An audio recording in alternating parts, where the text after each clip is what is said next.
नमस्कार। Basic strength में बच्चों आगे बढ़ते हैं और लास्ट क्लास में हम लोगों ने बेसिक स्ट्रेंथ में एसआईपी पढ़ा था। एसआईआर के बारे में भी आपको बेसिक स्ट्रेंथ में पढ़ाया था। अगर एसआईपी आपको समझ में आया है या मुझे क्या एक बार और बता दूं आपको एसआईपी? चलिए आइए एक बार और थोड़ा सा एसआईपी बता दूं आपको।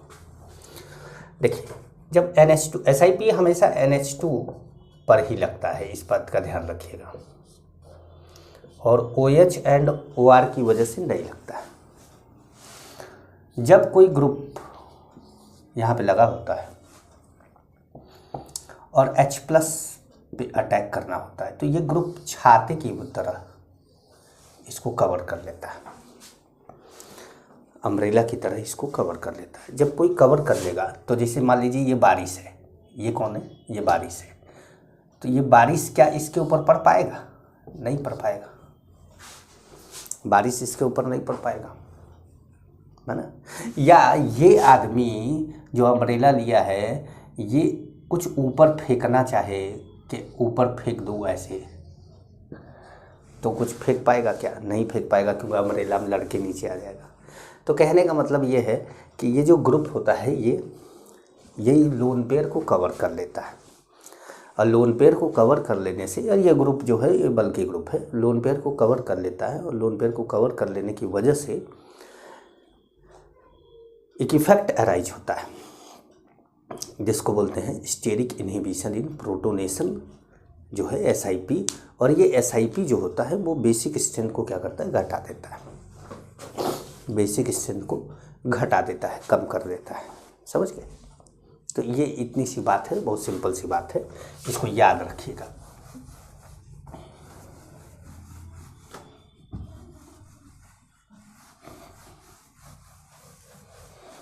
चलिए, तो अब जैसे एक दो एग्जाम्पल और लिए जाए। जैसे मान लीजिए कि एक क्वेश्चन दिया जाए, अब ध्यान से देखना है। मैंने आप लोगों को बताया था लोकलाइज्ड, डीलोकलाइज्ड, हाइब्रिडाइजेशन। उसके बाद मैंने बताया था आपको कि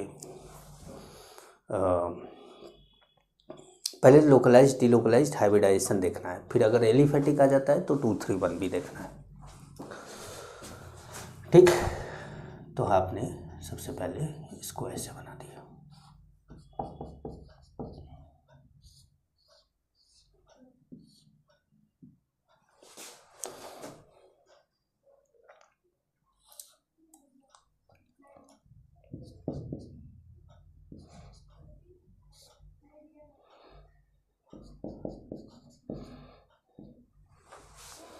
तो मान लीजिए ये कंपाउंड है और यहाँ पे हमने इसको दे दिया A, इसको दे दिया B और इसको दे दिया C। अब बोला कि इन तीनों में बेसिक स्ट्रेंथ सबसे ज़्यादा किसकी है? तो सबसे पहले आपको देखना है कि डीलोकलाइज्ड कौन है, लोकलाइज्ड कौन है। तो देखिए, इसका लोन पेयर इसके साथ डीलोकलाइज्ड, इसका लोन पेयर यहाँ से कोई रिलेशन नहीं है, इसके लोन पेयर का यहाँ से कोई रिलेशन नहीं है। तो मतलब ये और ये दोनों क्या है? लोकलाइज्ड है, और ये कैसा है? डीलोकलाइज्ड। क्लियर है? ये आप लिखते जाएंगे कहीं पर कि ये क्या है? लोकलाइज्ड। ए के सामने लिख देंगे, ए कहीं लिख के लोकलाइज्ड लिख देंगे, बी डीलोकलाइज्ड, सॉरी ए डीलोकलाइज्ड लिख देंगे, बी लोकलाइज्ड लिख देंगे, सी लोकलाइज्ड लिख देंगे। अब ये दोनों लोकलाइज्ड है और दोनों जो है एलिफैटिक भी है, एरोमेटिक तो है नहीं। तो अब ये सेकेंडरी है और ये कैसा है? प्राइमरी है। तो जाहिर सी बात है बेसिक स्ट्रेंथ किसका ज़्यादा होगा? बेसिक स्ट्रेंथ सेकेंडरी का ज़्यादा होगा, प्राइमरी का ज़्यादा होगा, फिर डीलोकलाइज्ड आएगा। समझ पा रहे हैं? चल एक और ले लें।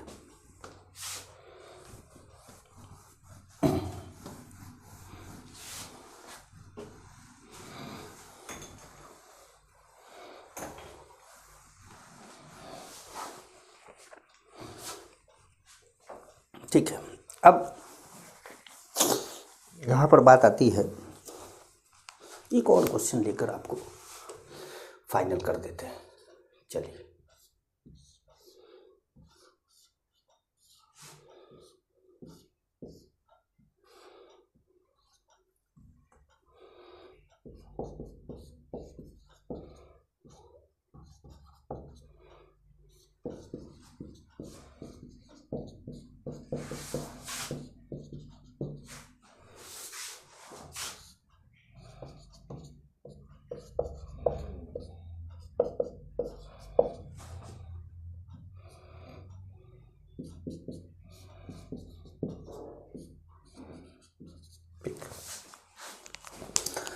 अब देखिए ध्यान से समझिएगा।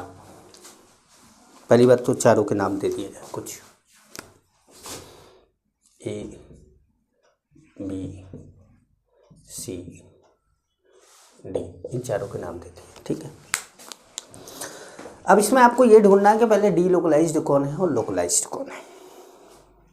डी लोकलाइज्ड कौन है और लोकलाइज्ड कौन है। तो ये डी लोकलाइज्ड है, ये डी लोकलाइज्ड है, ये लोकलाइज्ड है, ये लोकलाइज्ड है। या कह सकते हैं कि कौन एरोमेटिक है कौन एलिफेटिक है, क्योंकि aliphatic is more basic than aromatic, तो ऐसे ढूंढ सकते हैं। ये एलिफेटिक है, ये एलिफेटिक है, ये एरोमेटिक है, ये एरोमेटिक है, ठीक है, क्लियर। तो अब इसका मतलब है कि सबसे ज़्यादा जो बेसिक होगा इसमें एलिफेटिक होगा। अब एलिफेटिक में ये कैसा है, सेकेंडरी है, और ये कैसा है, प्राइमरी है।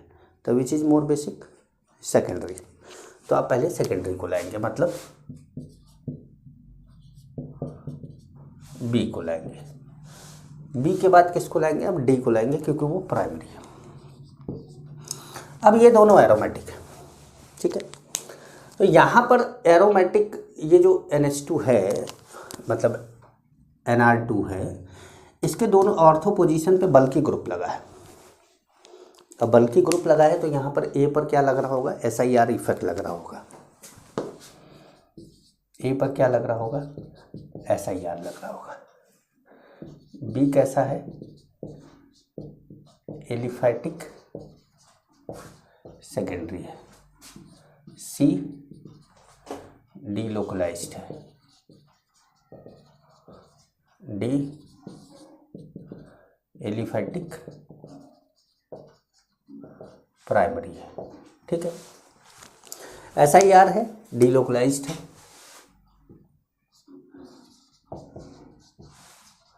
अब आप बोलेंगे कि सर SIR इफेक्ट लगता है तो डी लोकलाइजेशन तो नहीं होता, बेशक, लेकिन इनके कंपेयर में तो ये डी लोकलाइज माना जाएगा ना भाई। एरोमेटिक है तो डी लोकलाइज तो माना जाएगा, मतलब SIR डी लोकलाइजेशन को डिस्टर्ब कर देता है।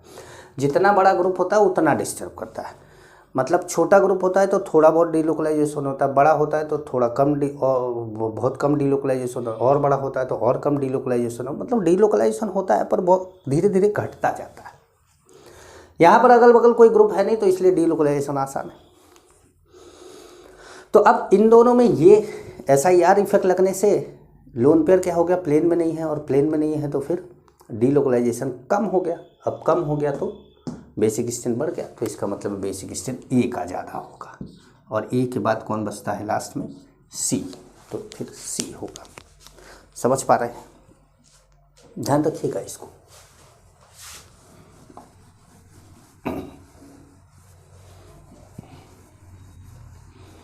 ध्यान रखिएगा। तो ये बड़ा ही आसान सा कॉन्सेप्ट रहता है इसमें, बेसिक स्ट्रेंथ में बहुत डिफ़िकल्ट कॉन्सेप्ट नहीं है, लेकिन ये है कि थोड़ा ध्यान रखने की ज़रूरत है। जैसे एक हमारा जो कंपाउंड है पिरिडीन है, पिरिडीन,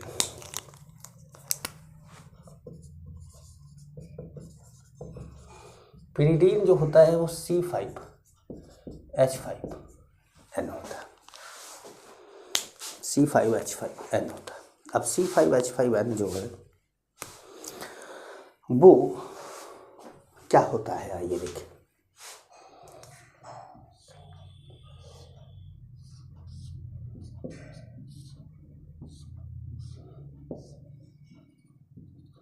ये C5H5N है।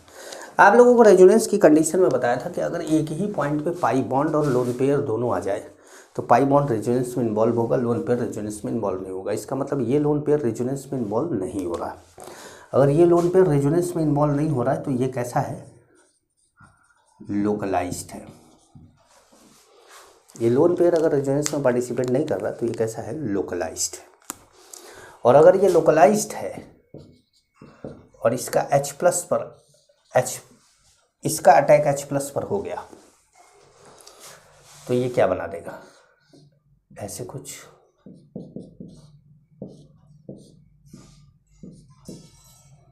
Plus charge. ठीक है, ये कैसा है, एरोमेटिक है। और ये भी कैसा है, एरोमेटिक है। मतलब अगर आप यहाँ पर कह सकते हैं कि एरोमेटिक एमीन में, एलिफेटिक से कंपेयर नहीं करना, aliphatic is stronger base than aromatic, ये एरोमेटिक है। एलिफेटिक कोई भी होगा तो वो भी उससे ज़्यादा बेसिक अभी भी है। एरोमेटिक एमीन में सबसे ज़्यादा बेसिक पिरिडीन होता है, मोस्ट बेसिक कौन होता है, पिरिडीन। तो एक पॉइंट लिख लीजिएगा,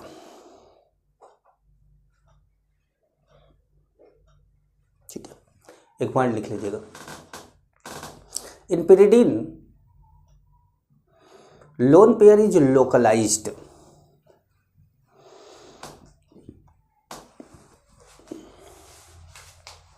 lone pair is localized and it is found in sp2 orbital. Lone pair is localized and it is found in sp2 orbital, sp2 orbital, ठीक है, full stop. Among aromatic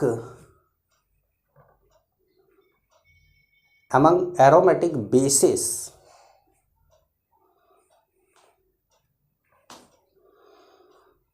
pyridine is most basic। Aromatic base में pyridine क्या है, most basic है। Among aromatic bases pyridine is most basic, pyridine most basic है। Aromatic amine में pyridine क्या है, मोस्ट बेसिक है, सबसे ज़्यादा बेसिक है एरोमेटिक एमीन में। अब जैसे बात करें एक और कंपाउंड की, इसका नाम है पायरॉल, इसका नाम है पायरॉल।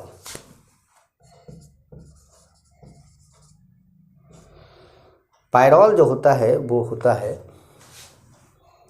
C4H5N, C4H5N। अब क्या होता है पायरॉल, चला बना के दिखाया जाए आपको।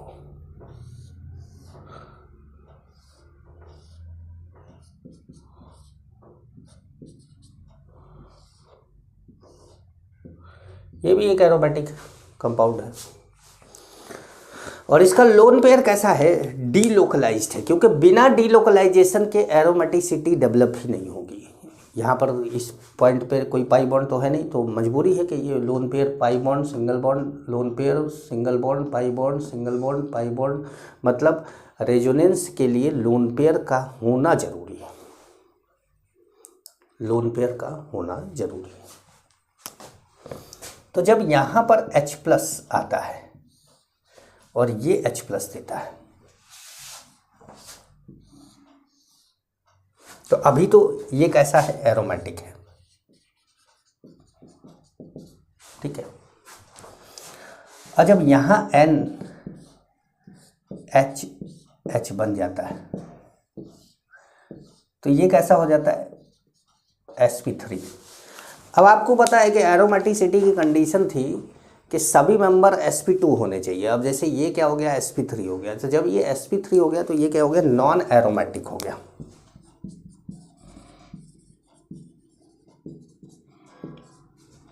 ये क्या हो गया, नॉन एरोमेटिक, डीलोकलाइजेशन नहीं हो रहा है, अब नॉन एरोमेटिक हो गया। ये कैसा था, एरोमेटिक था। तो नॉन एरोमेटिक और एरोमेटिक में ये ज़्यादा स्टेबल है, ये कम स्टेबल। भाई pyridine में आपने देखा था कि रिएक्टेंट भी एरोमेटिक था और प्रोडक्ट भी एरोमेटिक था, तो प्रोडक्ट स्टेबल था। लेकिन पायरॉल में क्या हो रहा है कि प्रोडक्ट नॉन एरोमेटिक बन जा रहा है। नॉन एरोमेटिक बनने से ये क्या हो जा रहा है, लेस स्टेबल। ये क्या हो जा रहा है, लेस स्टेबल हो जा रहा है।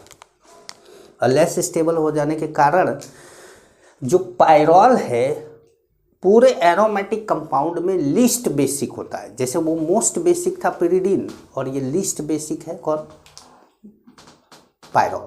तो एक पॉइंट लिखेंगे आप।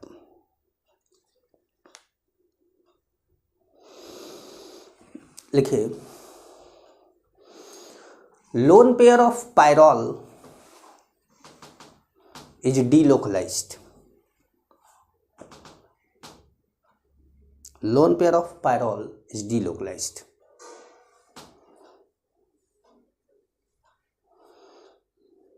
Full stop.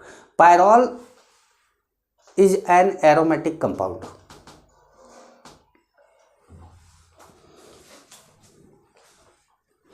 Is an aromatic compound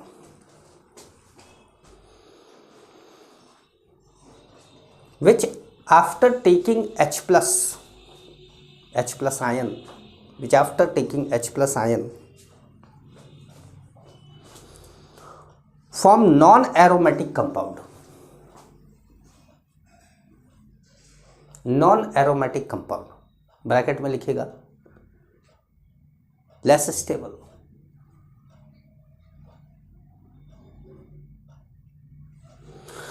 non-aromatic compound. That's why bracket close करेगा, that's why pyrrole is least basic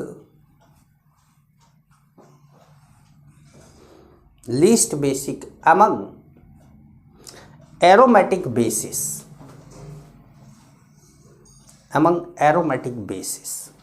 aromatic basis में सबसे कम बेसिक होता है।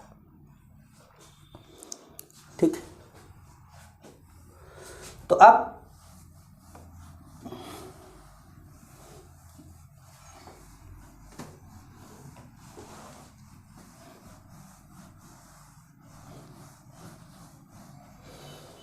जैसे बेसिक स्ट्रेंथ ऑफ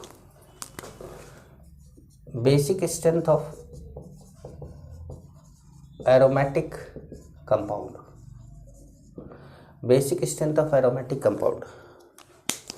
तो इसमें सबसे ज़्यादा जो बेसिक है वो कौन है, वो पिरिडीन है।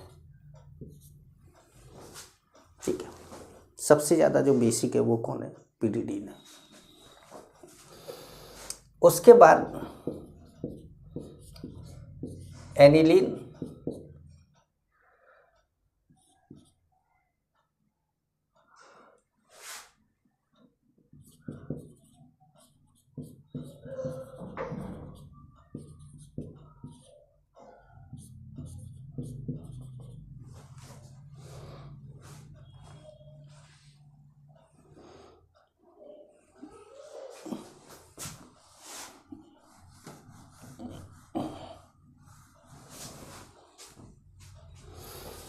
उसके बाद जो है वो RNR,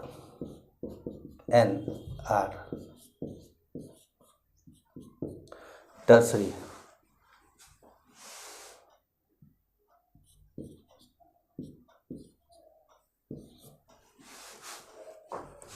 फिर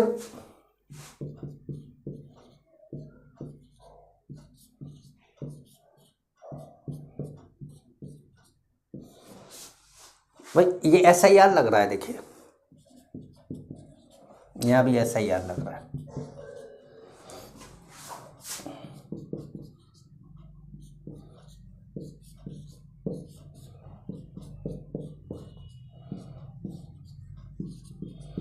यहाँ भी SIR लग रहा है।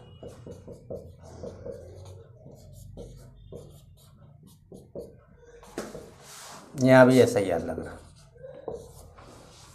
ठीक है, फिर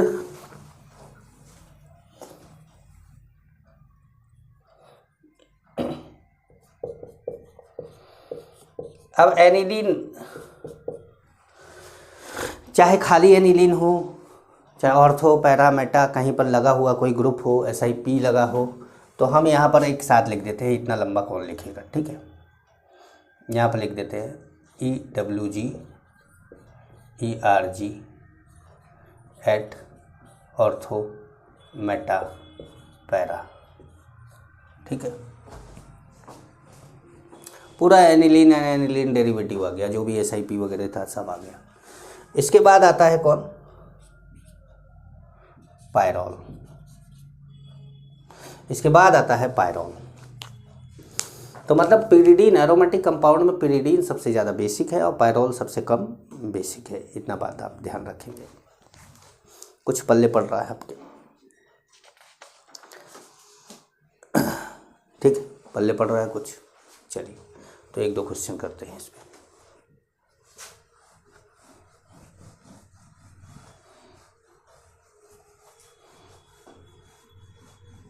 एक दो क्वेश्चन इस पर करते हैं, ये याद रखिएगा। एरोमेटिक एमीन में मैंने आप लोगों को बताया था लास्ट क्लास में कि टर्सरी, सेकेंडरी एंड प्राइमरी ये ऑर्डर होता है। टर्सरी, सेकेंडरी, प्राइमरी ये ऑर्डर होता है। ये एलिफेटिक वाले में तो 231 या 213 जो भी आपको मिल जाए, ठीक है। अब जैसे देखिए,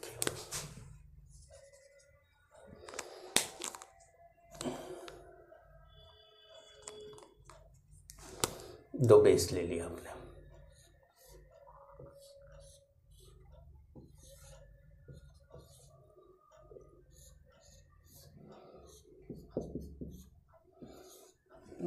अल्टरनेट डबल बॉन्ड ऐसे बना दिए, ठीक है।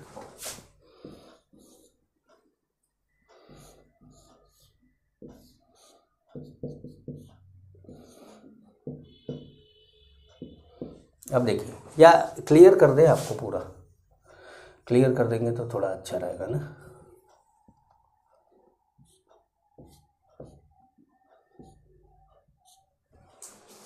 ठीक है, अब यहाँ पर क्या है कि यहाँ डीलोकलाइजेशन तो नहीं हो रहा है, ये भी लोकलाइज्ड है, ये भी लोकलाइज्ड है, क्योंकि देखो double bond, single bond, double bond, single bond, double bond, lone pair से कोई मतलब नहीं है। ये भी लोकलाइज्ड है, ये भी कैसा है, लोकलाइज्ड है, ये भी कैसा है, लोकलाइज्ड है। क्लियर कर देते हैं, वो गोले वाले में आपको कई बार समझ में नहीं आता। लोकलाइज्ड, दोनों लोकलाइज्ड, ए भी लोकलाइज्ड है,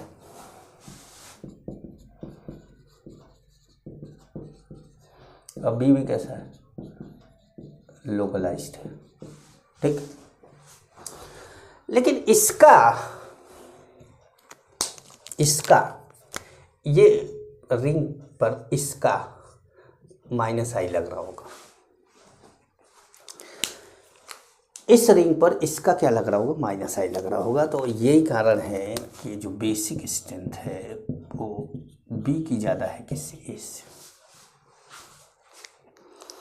बी की ज़्यादा है किससे, ए से, ठीक है।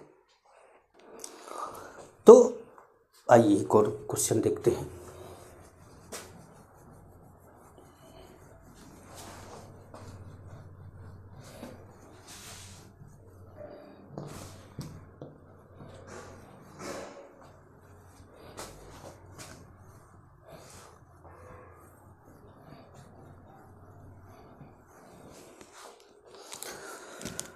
देखो भाई, आपके पास मान लीजिए कंपाउंड है,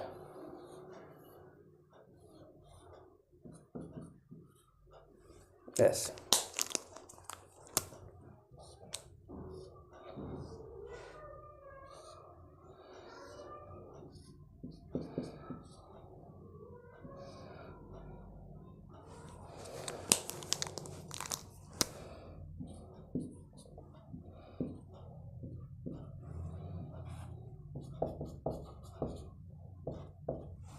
ठीक है भाई। आपके पास 3 है, ये ए है, ये बी है और ये सी है, ठीक है, ABC कर दिया। अब ध्यान से देखिए, कौन डीलोकलाइज्ड है, कौन लोकलाइज्ड है, क्लियर कर लीजिएगा एकदम मस्त। देखिए, ये कौन है, पायरॉल है, ये कौन है, पिरिडीन है, ये कौन है, एनिलीन है। अगर आप चाहें तो अपने ऑर्डर से, अभी मैंने थोड़ी देर पहले बताया था, उसी से कर सकते हैं कि पिरिडीन, एनिलीन, पायरॉल, मतलब सीधा कर सकते हैं क्वेश्चन। लेकिन अगर आपको फिर भी समझना है तो ज़रा देखिए, ये कैसा है, लोकलाइज्ड है, बी कैसा है, लोकलाइज्ड है, ए कैसा है, डी लोकलाइज्ड, और सी कैसा है, लोकलाइज्ड। सी भी localized, sorry D localised.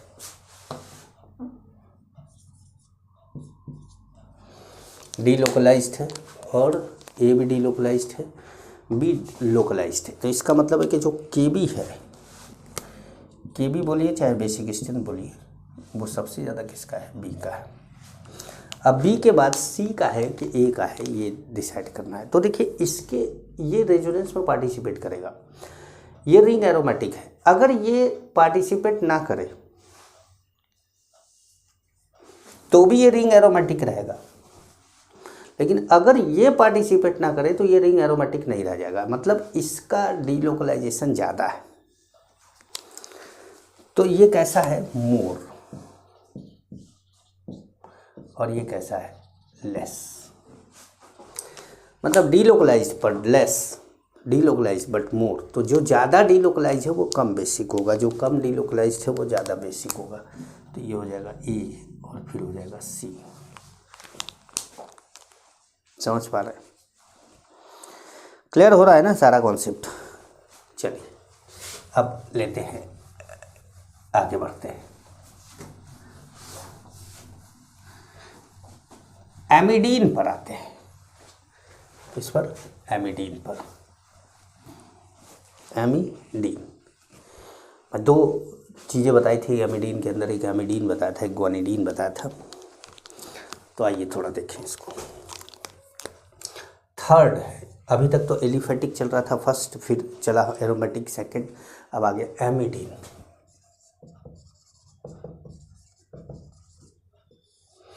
Amidine क्या होता है? तो एमिडीन होता है R C N H NH2। अब मान लीजिए H, इसको H प्लस देना है, ये एमिडीन है। एमिडीन एक कैटेगरी है कंपाउंड की, कंपाउंड की एक कैटेगरी है। जैसे एरोमेटिक कंपाउंड की एक कैटेगरी है ना भाई, एरोमेटिक में तो ढेर सारे कंपाउंड होते हैं, वैसे एमिडीन एक कंपाउंड की कैटेगरी है। तो जो कैटेगरी है, अब इसमें जैसे मान लीजिए मैंने ये बोल दिया कि ये X है और ये Y है, और H प्लस दोनों के पास, H प्लस दोनों, मतलब H प्लस दोनों ले सकते हैं। अब आपको ये बताना है which is more basic, which is more basic, Y और X, Y या X। Y ज़्यादा बेसिक है या X? तो ध्यान से समझिए। सबसे पहले हम लोग क्या देखते हैं, लोकलाइज्ड एंड डीलोकलाइज्ड। तो देखिए ये lone pair single bond double bond, ये डीलोकलाइज्ड है, और ये लोन पेयर डबल बॉन्ड मतलब ये डीलोकलाइज्ड नहीं है। तो ये कैसा है, डीलोकलाइज्ड है। ये कैसा है, डीलोकलाइज्ड है, और ये कैसा है, लोकलाइज्ड है। ठीक है, तो इस हिसाब से जो केबी हुआ है, जो बेसिक स्ट्रेंथ हुआ, वो X का ज़्यादा हो गया किससे, Y से। इसका मतलब जो H प्लस का अटैक होगा वो किस पर होगा, X पर होगा। चलिए, तो R C NH2 plus H plus का अटैक हो गया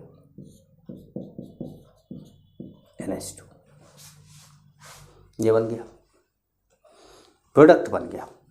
ठीक है, अब ये बेसिक ऑर्डर में आपने देखा था कि सबसे ज़्यादा एमिडीन को, एलिफेटिक एमीन से भी ज़्यादा एमिडीन को बेसिक बताया था। तो क्यों बताया था ऐसा, जबकि H प्लस का अटैक भी sp2 कार्बन, sp2 नाइट्रोजन पे हो रहा है, उसके बावजूद भी इतना ज़्यादा बेसिक क्यों? आइए देखें। उसके बावजूद भी इतना ज़्यादा बेसिक इसलिए है क्योंकि एमिडीन लोन पेयर लेने के बाद, H प्लस लेने के बाद रेजोनेंस स्टेबलाइज्ड हो जाता है और 2 इक्वल RS भी बनता है इसका।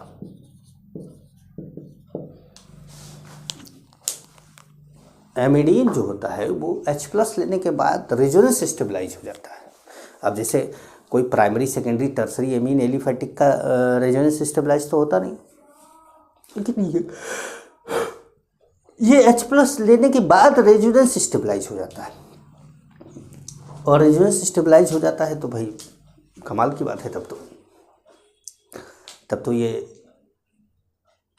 बेसिक माना जाएगा कि अच्छा बेसिक है, क्योंकि H+ लेने के बाद स्टेबलाइज होना।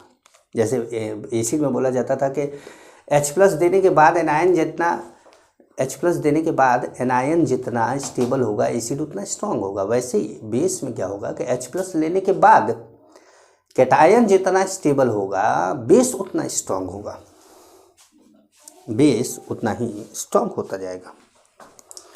तो यहाँ पर चलिए देखिए जरा सा समझिएगा। एक टर्म आता है, एक शब्द क्या, एक कंपाउंड का नाम है ग्वानिडीन। एक टर्म आता है, एक शब्द आता है, इसका नाम है ग्वानिडीन।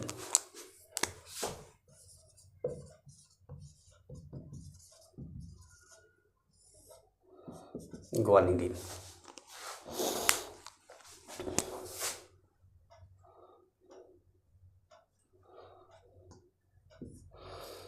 कंपाउंड में बना ही देते हैं, तब बताते हैं इसके बारे में।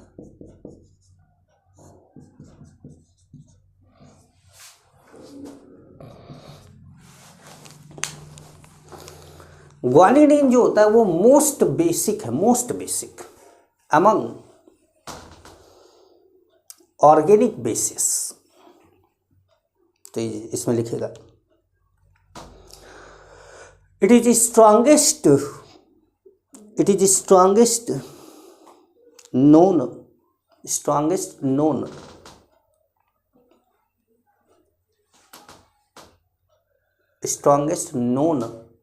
Organic nitrogen containing base. Strongest known organic nitrogen containing base, but it is weaker than any inorganic base, weaker than any inorganic base, any inorganic base like NH4OH, NaOH, KOH etc. NH4OH है, मतलब आप समझ लीजिए कि जब मैंने NH4OH बोल दिया तो NH4OH को आप वीक बेस मानते हैं। आपने आयनिक इक्विलिब्रियम में पढ़ा कि NH4OH क्या है, वीक बेस है। तो जब आप वीक बेस मानते हैं NH4OH को और ये वीक से भी वीक है, तो इसका मतलब है कि ये इनऑर्गेनिक बेस का टक्कर तो नहीं ले सकता। कहने का मतलब है कि ऑर्गेनिक का सबसे स्ट्रॉन्ग इनऑर्गेनिक के सबसे वीक से भी टक्कर नहीं ले सकता। तो इसका मतलब कि इनऑर्गेनिक बेस का कंपेयर नहीं करना है यहाँ पर। अब जैसे ग्वानिडीन को स्ट्रॉन्गेस्ट बेस क्यों बोला जा रहा है? एमिडीन की कैटेगरी में एक टर्म आया ग्वानिडीन, और जिसको बोल दिया गया कि तुम भैया स्ट्रॉन्गेस्ट हो। क्यों हो स्ट्रॉन्गेस्ट? आइए जरा देखें कि ऐसा क्या है इनके में। तो सबसे पहले तो अपन को क्या करना है कि ये 3 जगह पे लोन पेयर है और H+ का अटैक होने वाला है। तो H+ का अटैक होने वाला है, तो अब आपको ये डिसाइड करना है कि किस पे H+ का अटैक होगा। जैसे मान लीजिए ये X है, ये Y है, ये Z है। तो कॉपी में पता नहीं क्या XYZ, मैंने जैसे लिख दिया वैसे आप भी लिख लीजिएगा। क्योंकि कई बार क्या होता है कि नोट्स में देखते हैं तो बोलते हैं कि सर आपने इसको X, इसको Y, इसको Z बोला था और वो नोट्स में, और अब आप XYZ। यार ये तो मानने के ऊपर है, चाहे जिसको मान लो। और नोट्स देख रहा हूँ क्या कि बार बार के जो है उसी को देखते हुए बताता रहूँ। तो ये XYZ हमने मान लिया। अब आप जानते हैं कि जैसे अभी आपने थोड़ी देर पहले एमिडीन में NH पे अटैक कराया था, तो याद रखिएगा कि जो KB है वो सबसे ज़्यादा किसका है, Z का है, फिर X और Y का बराबर है, दोनों सेम है। तो अब जब यहाँ पर अटैक होगा,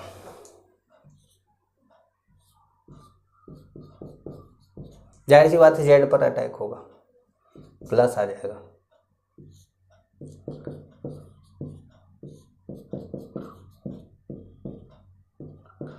तो अब ये RS बनाएगा,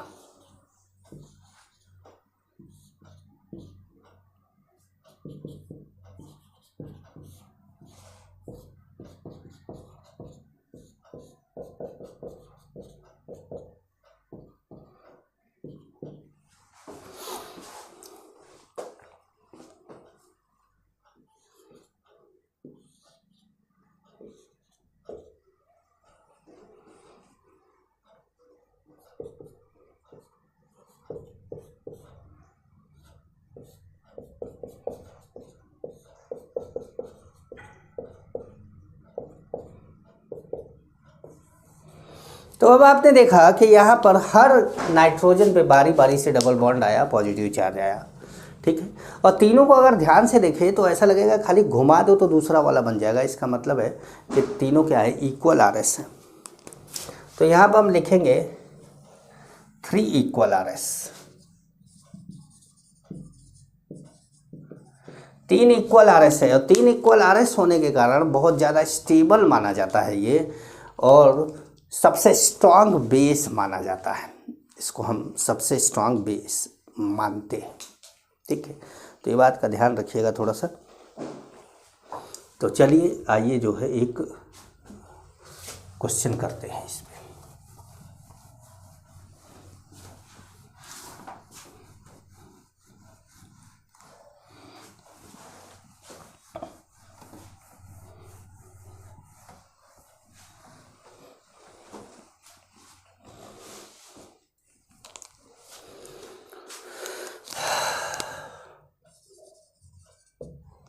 आप लिखेंगे arrange the following in decreasing order of basic strength. आप क्वेश्चन लिख लें,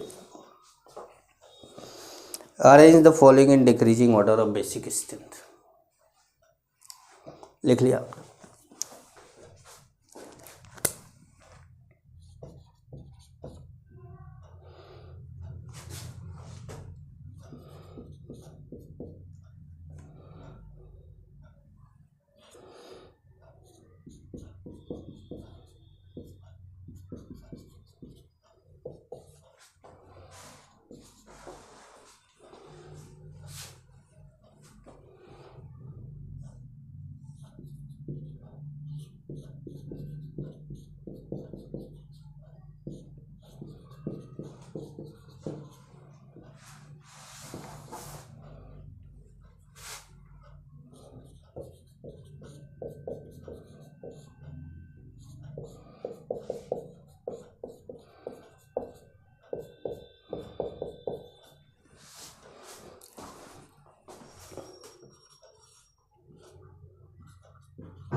अब जैसे ये कंपाउंड है और इस कंपाउंड में आपको बेसिक स्ट्रेंथ बताना, तो सबसे पहले आप ढूंढिए, देखिए, समझिए इसको। देखिए ये कौन है, ये एमिडीन है। ये कौन है, ये सेकेंडरी एमीन है। ये कौन है, तो ये ग्वानिडीन है, मतलब ग्वानिडीन का डेरिवेटिव है, क्योंकि यहाँ NH2 की जगह पर एक H हटा के R लग गया, NH2 की जगह पर H हटा के R लग गया, लेकिन अभी भी इसको ग्वानिडीन ही मानेंगे, ठीक है। तो ये ग्वानिडीन का एक डेरिवेटिव है। तो ग्वानिडीन हो चाहे ग्वानिडीन का डेरिवेटिव हो, अगर वो आ गया तो इसका मतलब है कि सबसे पहले वही रहेगा, वही हो ना, जहाँ से हम खड़े होंगे लाइन वहीं से शुरू होगी। तो बेसिक स्ट्रेंथ के में सबसे ज़्यादा जो होगा वो थर्ड होगा, उसके बाद एमिडीन होगा, एमिडीन होगा 1 होगा, ठीक है। अब ये कैसा है, ये ग्वानिडीन हो गया, ये ग्वानिडीन डेरिवेटिव लिख सकते हैं हम, और ये एमिडीन हो गया। ये क्या हो गया, ये प्राइमरी हो गया और ये क्या हो गया, सेकेंडरी हो गया। तो जाहिर सी बात है 3 1 के बाद सेकेंडरी आएगा, 2 आएगा, फिर क्या आएगा, 4 आएगा। समझ पा रहे हैं, क्लियर हो रहा है? चलिए आगे बढ़ते हैं। तो इस तरीके से आपको समझते रहना है, 1 2 क्वेश्चन करेंगे ना इस पे, तो आपको थोड़ा सा रिलैक्स मिलेगा कि हाँ मज़ा आ रहा है sir. Arrange the following in decreasing order of basic strength, वो फटाफट लिख लिया करिए तुरंत। उसके बाद जो है आगे बढ़ते हैं। मतलब ये चीज़ जो ये जो लाइन है वो बार बार मैं क्यों लिखूँ, तुम लिखो ना। पढ़ो कि एग्ज़ाम किसको देना है, तुमको। सेलेक्ट किसको होना है, तुमको। घर वाले किसके खुश होंगे, तुम्हारे। पैसा कौन कमाएगा, तुम। तो लिखो को मैं क्यों भाई, लिखो भी तुम, लिखो भी तुम बोलोगे सर फीस हमने आपको दी है, उतना तो पढ़ा रहा हूँ ना भाई आपको। तो हाँ, तो कहने का मतलब ये है कि भाई अरेंज द फॉलोइंग डिग्री, ठीक है चलो वो चलने दो। अब कुछ एग्जाम्पल ले ली, थोड़ा ढेर सारा क्वेश्चन दिया जाए आपको मज़ेदार, मतलब बढ़ा के है। जैसे देखो कई तरह का कॉन्सेप्ट घुसा दे इसी में है।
इस एक क्वेश्चन को करने के बाद आपका सारा कॉन्सेप्ट क्लियर हो जाएगा।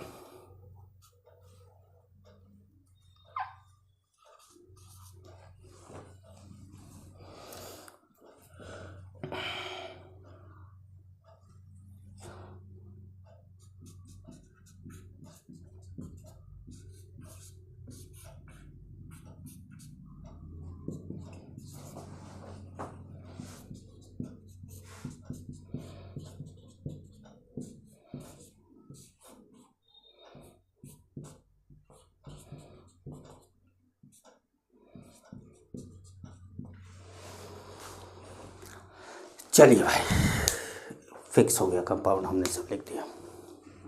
10 कंपाउंड लिखे, ठीक है। एक से एक कंपाउंड सब एकदम ध्यान से देखना है, सबको कहाँ पर क्या लग रहा है, कैसे लग रहा है।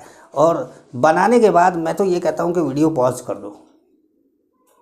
मैं तो ये कहता हूँ बनाने के बाद वीडियो पॉज कर दो, और वीडियो पॉज करके मुझे आंसर भेजना। मैंने पिछली क्लास में भी ऐसा किया था, तो क्लोरीन वाले में, क्लोरीन और फ्लोरीन वाले में, तो कुछ बच्चों ने मुझे आंसर भेजा था, और उसके बाद उन्होंने बोला कि सर तुक्का लग गया हमारा, एक आध का सही हुआ था, तो उन्होंने बोला तुक्का लग गया, कुछ का गलत हुआ। लेकिन चलो उन्होंने काम किया, उन्होंने मेहनत करी, मेरी बात मानते हैं कम से कम, कि जो मैं बोलता हूँ वो मानते हैं और वो करते हैं। अब जैसे मैंने देखा कि 3 बच्चों ने ये काम किया था, बाकी क्लास में इतने ढेर सारे बच्चे हैं पर किसी ने नहीं किया, तो वो थोड़ा सा दुख होता है कि ये देखो जो है, या तो ये लापरवाह है, अभी तक ये पढ़े ही नहीं हैं, और या तो फिर ये इनको मेरी बात की कोई वैल्यू नहीं है। इनको ये लगता है कि हमारे बीच में जो है एक ग्राहक और दुकानदार का रिश्ता है।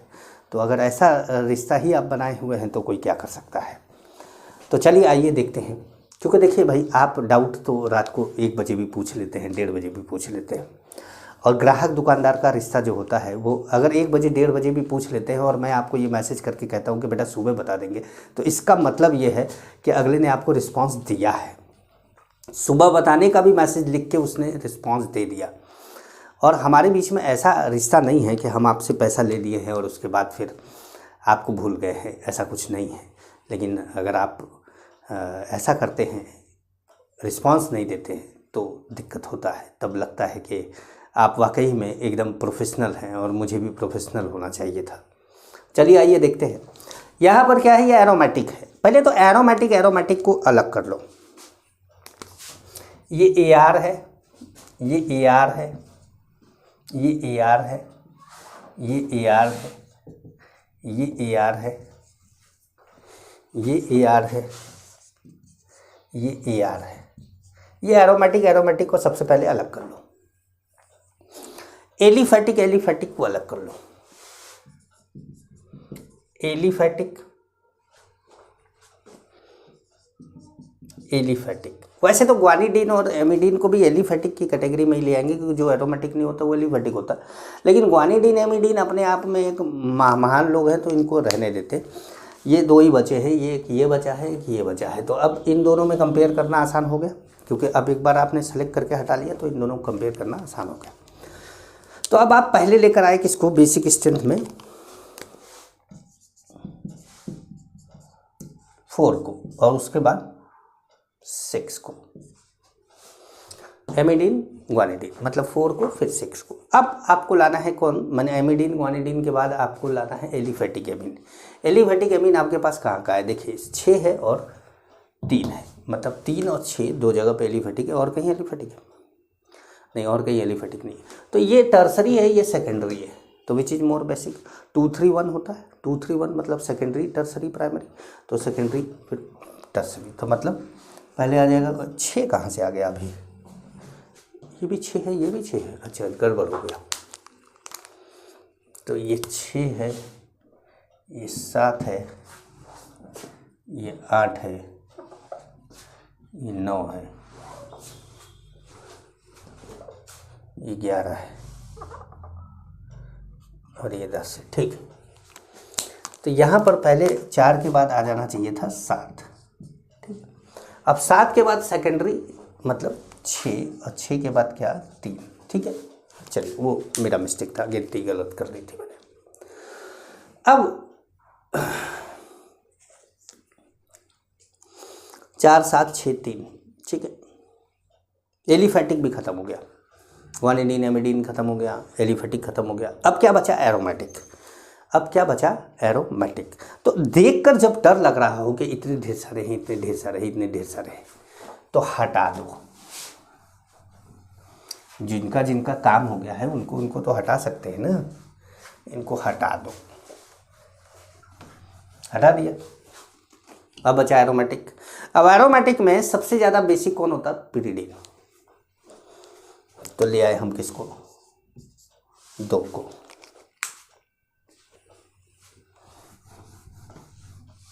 ठीक है। अब 2 के बाद अब एनिलीन और उसके डेरिवेटिव सब चल रहे हैं। तो अब याद करिए क्या था, SIR, पहले SIR था, फिर +R, फिर +H, फिर +I, फिर 0, फिर -I, -H, -R, फिर SIP। लेकिन मैंने इतने ढेर सारे इफेक्ट आपको दिए नहीं, वरना मेरा बोर्ड भर जाता और जगह नहीं बचती। क्योंकि मैं अगर ऑफलाइन क्लास में, जैसे इसका 3 गुना बोर्ड रहता है, और 700-800 बच्चे जब क्लास में बैठते हैं, क्योंकि यहाँ का कल्चर है कि 700-800 बच्चे क्लास में एक साथ बैठते हैं, और उस क्लास में जब मैं पढ़ाता हूँ तो मैं 50-55 कंपाउंड दे देता हूँ। और 50-55 कंपाउंड देने के बाद जब मैं सॉल्व कराता हूँ, 50-55 कंपाउंड देने के बाद एक क्लास ख़त्म हो जाती है। मैंने 50-55 कंपाउंड लिखे, 15 मिनट तो उसमें गया, और 45 मिनट बच्चों को खाली कॉन्सेप्ट लिखने में लग जाता है कि यहाँ क्या लगेगा, यहाँ क्या लगेगा, यहाँ क्या लगेगा। फिर फाइनली मैं एक आंसर बताता हूँ। अब मुझे भी याद नहीं रहता, मैं तो 50-55 कंपाउंड लिखता हूँ, मुझे कौन सा याद रहेगा। ऐसे इसमें भी नहीं याद है। अब चलेंगे, अब जैसे pyridine लिख दिया। अब pyridine के बाद अब देखिए यहाँ पे क्या लग रहा है, SIR,